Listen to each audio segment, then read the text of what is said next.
Vous avez vu ce qui s'est passé depuis ce matin? Il y a une joie. Et cette joie, je voudrais la partager avec toi ce matin. Sois dans la joie, tu es dans la bonne place. La joie, c'est, alors on va dire, la première étape de toutes les réussites du monde, c'est la joie. Celui qui est dans la tristesse ne construit rien. Alors, avant de commencer ce message, on va faire une révision. Toi qui étais là le dimanche dernier, quel était le thème sur lequel le pasteur bienvenu, notre père spirituel, nous a exhortés? L'église sur les solides fondements. Nous continuons toujours dans la même idée. Et pour que tu comprennes qu'est-ce qui se passe lorsqu'une église a des solides fondements, je vais te rappeler ce qui s'est passé il y a, on va dire 3 ans. Lorsqu'on a eu le Covid, que tout était fermé. Notre assemblée, pour toi qui nous visites pour la première fois, nous étions à la maison.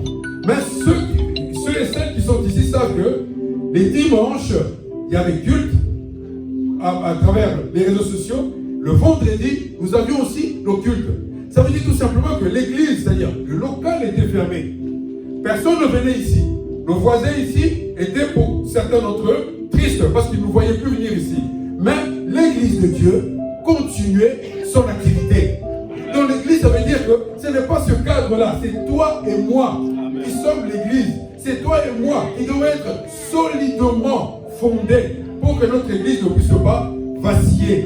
Voilà pourquoi nous allons continuer toujours dans la même thématique, mais nous allons parler de toi et moi. Le message de ce matin s'intitule tout simplement l'homme intérieur. L'homme intérieur, c'est par opposition à l'homme extérieur. L'homme intérieur, c'est que personne ne voit. Christ dira à Nathanaël, voilà l'homme en qui il n'y a aucune fraude. C'est-à-dire que Christ n'a pas vu comment il était habillé, comment il était beau. Non, ce qui était en lui. Plus loin, on va voir, lorsqu'on va tout simplement bénir lorsque Samuel va bénir David pour qu'il devienne celui qui deviendra par la suite le roi, qu'est-ce qu'il va dire? Eliab, pour Eliab, ne regarde pas ce qu'il est. Eliab était beau, grand, tout ce que tu veux, mais Dieu regarde à ce qui est en toi. Et qu'est-ce qui est en moi? L'homme intérieur qui est en toi, l'homme intérieur qui est en moi. L'homme intérieur, nous le négligeons souvent. Nous passons beaucoup de temps. Moi le premier à me faire beau pour me tenir devant ce trône de grâce. Toi aussi ma soeur. Mais est-ce que j'ai veillé ce matin à mon homme intérieur? Est-ce que mon homme intérieur a glorifié Dieu ce matin? Notre soeur qui a témoigné, elle a parlé d'un chant qui est monté en elle. Ce n'est pas un chant qui est venu de l'extérieur, mais en elle. Ça veut dire que c'est en toi que toutes ces choses-là doivent se retrouver. L'adoration, la louange, tout c'est en toi.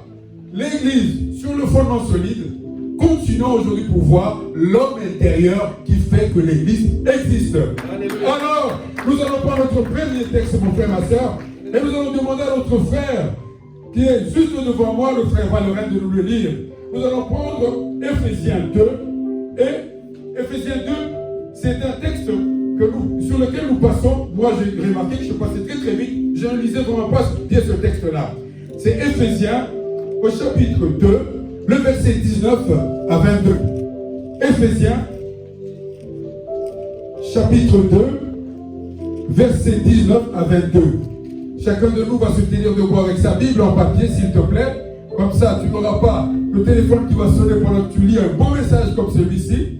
Ephésiens 2, chapitre 2, verset 19 à 22. Tout le monde a trouvé?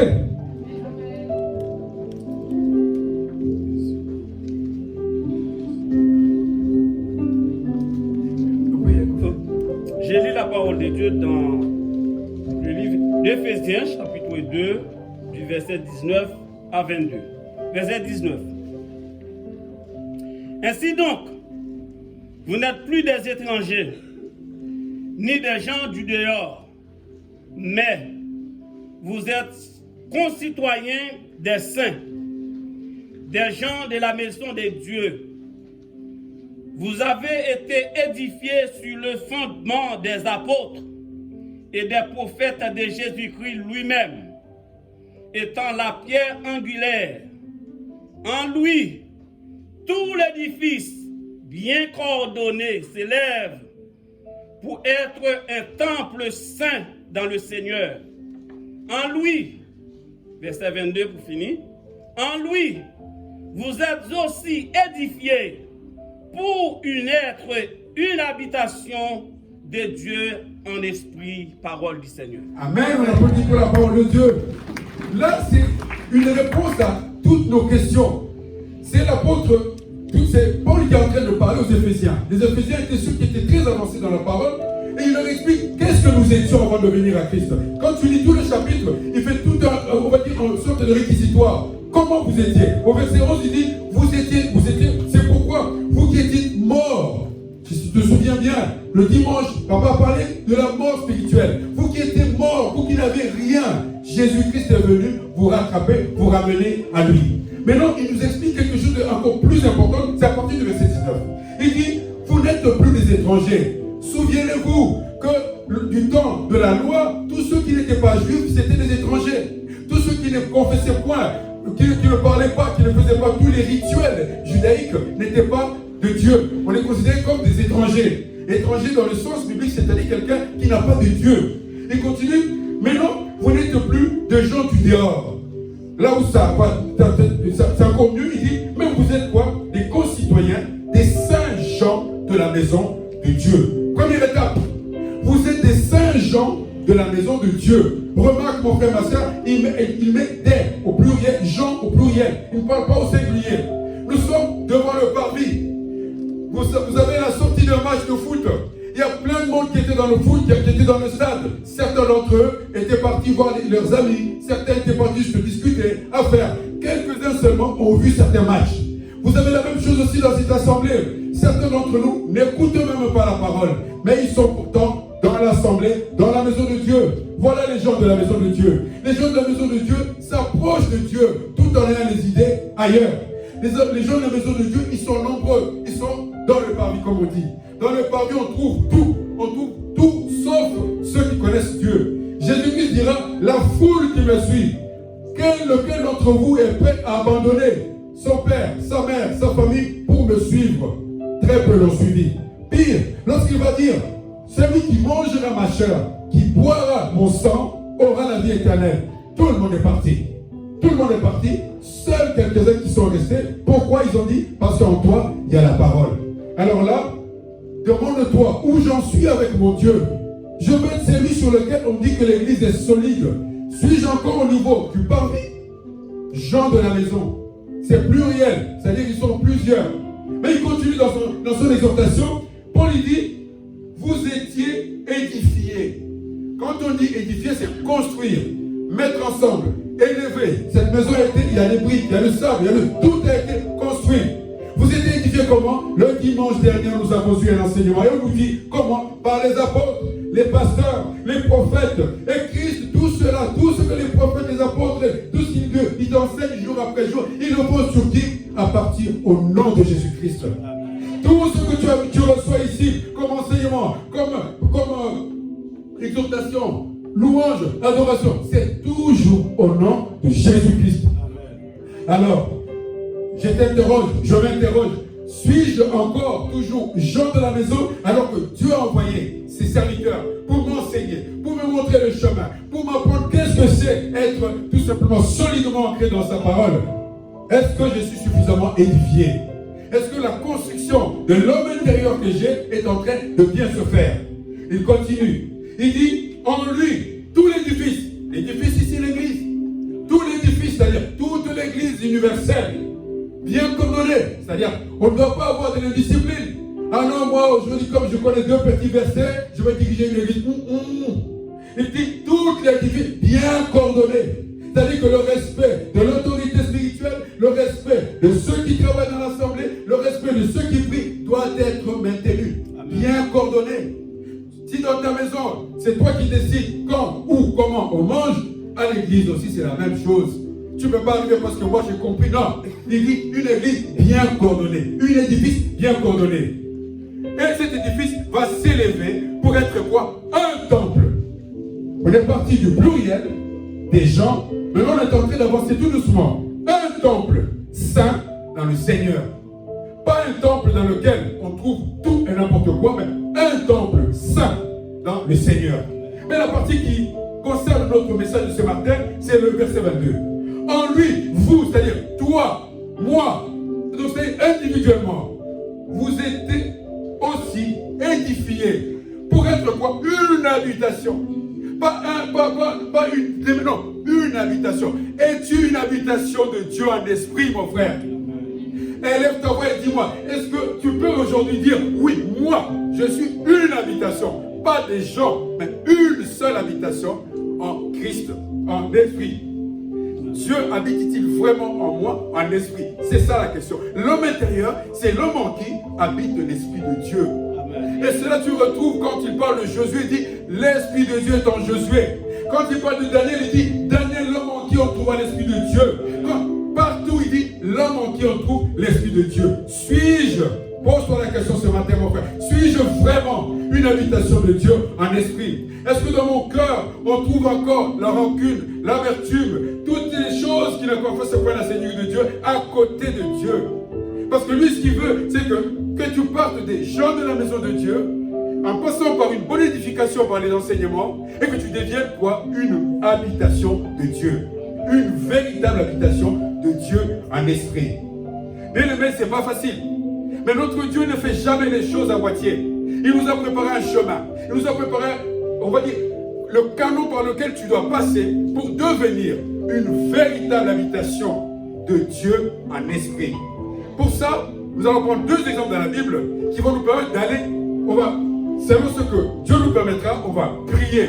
Mais la véritable question, c'est que chacun de nous a commencé par moi, que je m'interroge, est-ce que ce que je fais, la vie que j'ai, spirituellement et matériellement, est-ce que je deviens ce qu'on appelle une habitation de Dieu en esprit? C'est très important, c'est ça l'homme intérieur. On va prendre pour le premier exemple le livre de Jean au chapitre 2. Jean chapitre 2, versets 13 à 16. Amen, amen. Amen. Suis-je une habitation de Dieu en esprit? Est-ce que ce matin je peux le dire sans me tromper? Est-ce que ce matin je peux proclamer autour de moi, moi que vous voyez là, je suis une habitation de Dieu en esprit? Dieu nous pose cette question ce matin, afin que nous ayons que l'homme intérieur puisse vraiment vivre. Et que l'église universelle sur laquelle tout doit être solidement fondé, que toi et moi, comme les piliers de cette maison, soyons solides aussi. Le livre de Jean au chapitre 2, et nous allons lire à partir du verset 13. Merci papa. Il nous parle de la Pâque. 13, 16, s'il te plaît. La Pâque des Juifs était proche et Jésus monta à Jérusalem. Il trouva dans le temple les vendeurs des bœufs, de brebis et de pigeons et les changeurs assis. Ayant fait un fouet avec des cordes, il les chassa tous du temple, ainsi que les brebis et les bœufs. Il dispersa la monnaie des changeurs et renversa les tables. Et il dit aux vendeurs de pigeons, ôtez cela d'ici, ne faites pas de la maison de mon Père une maison de trafic. Amen. Amen. Parole du Seigneur, on peut s'asseoir, on applaudit pour la parole. Bien aimé, là, quand il y a trois versions de la même histoire. Il y a Matthieu qui a écrit la sienne, il y a Marc aussi qui a écrit la sienne. Les deux présentent cette histoire à la fin du ministère de Jésus. Jean, par contre, il présente la même histoire au début du ministère de Jésus-Christ. C'est-à-dire que là, on peut comprendre ça comme étant, c'est que Jésus-Christ construit comme l'église qu'on a là. Et qu'est-ce que Jésus-Christ, ça c'est la première possibilité. La deuxième possibilité, tu peux voir ça comme, qu'est-ce que Jésus-Christ fait en moi, dans ma vie, quand il rentre dans ma vie. Déjà, on nous parle de la Pâque. La Pâque, dans le judaïsme, ça veut dire la traversée. Dans la nôtre, comme on va avoir dans pas longtemps, c'est tout simplement la résurrection. La mort et la résurrection en Christ. Je te rappelle qu'on a été bien enseigné sur la mort physique et spirituelle et la résurrection en Christ la semaine dernière par le pasteur bienvenu. Est-ce que tu te souviens? Amen. Maintenant, là on nous dit la Pâque du Juif était proche et Jésus monta à Jérusalem. Jérusalem, c'est toi et moi. Jérusalem, c'est aussi toutes ces efforts que tu fais pour avancer vers Dieu. Il trouva quoi? Dans le temple des vendeurs des bœufs, des brebis, des pigeons et des changeurs assis. Qu'est-ce que Dieu trouve dans une vie, on va dire, dans une vie avant Christ? Il trouve tout ça.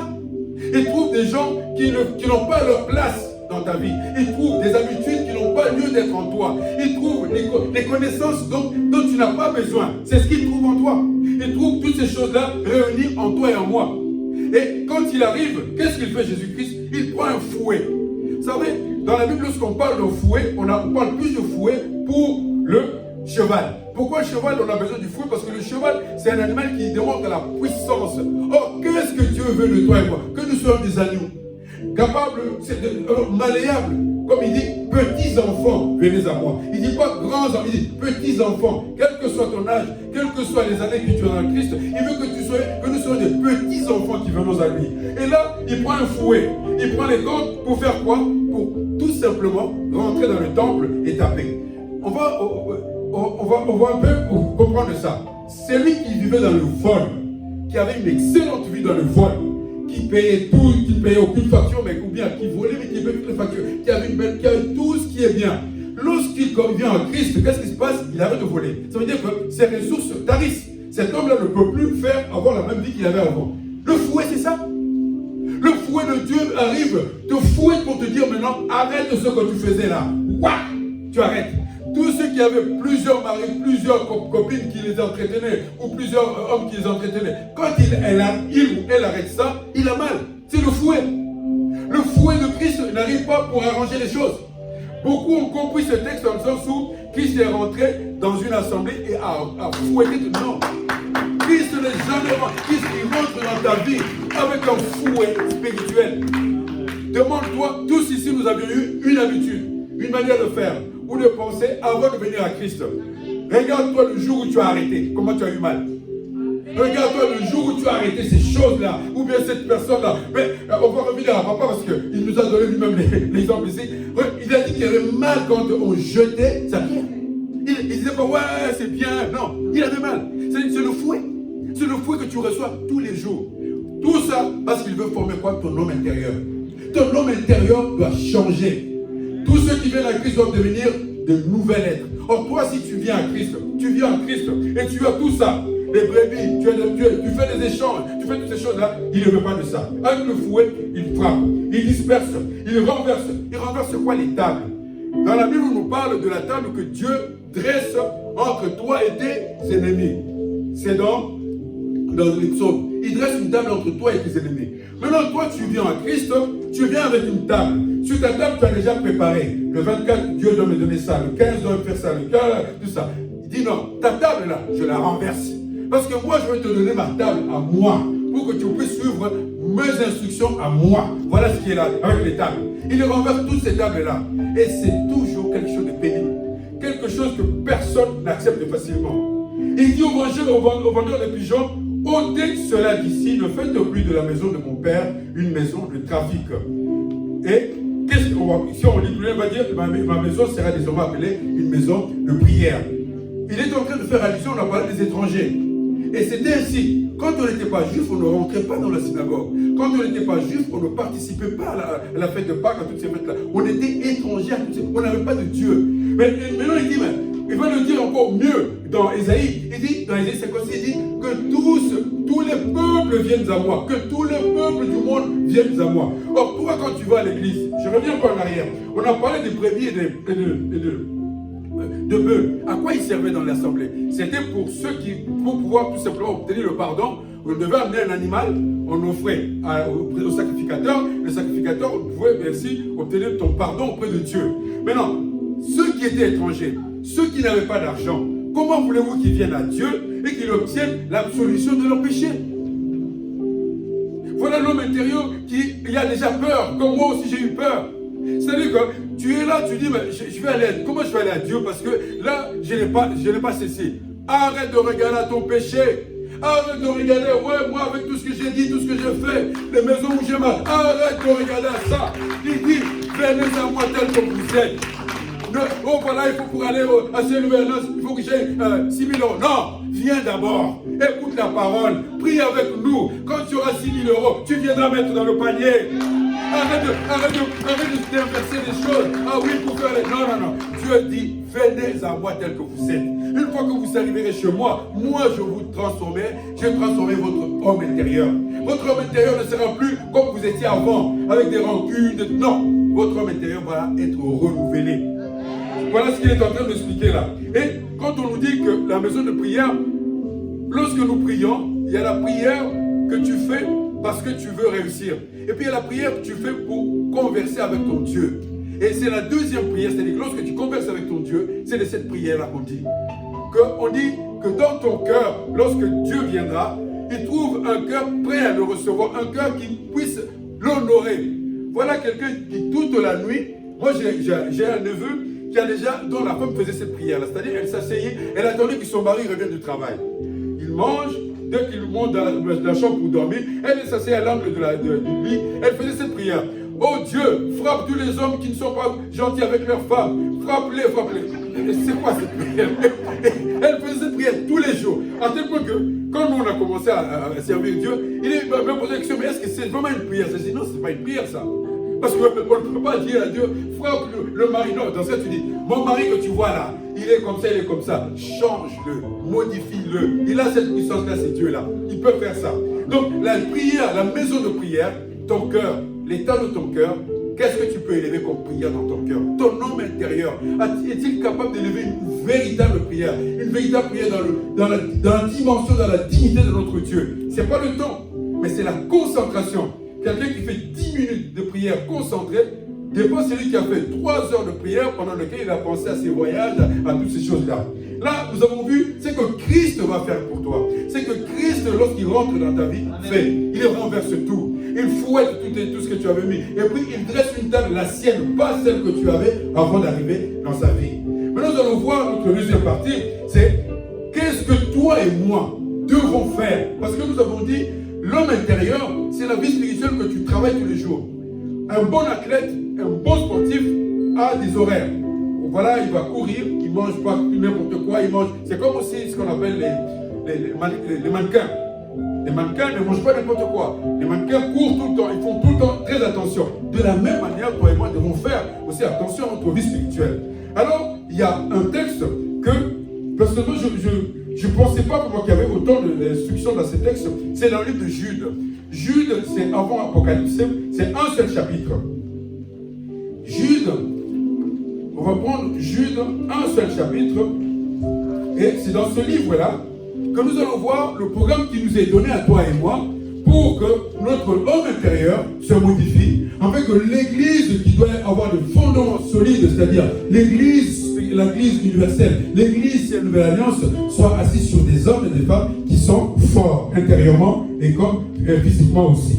C'est pour ça qu'il a dit à la croix, il a pris nos meurtrissures en ce que toi et moi ayons toujours la santé.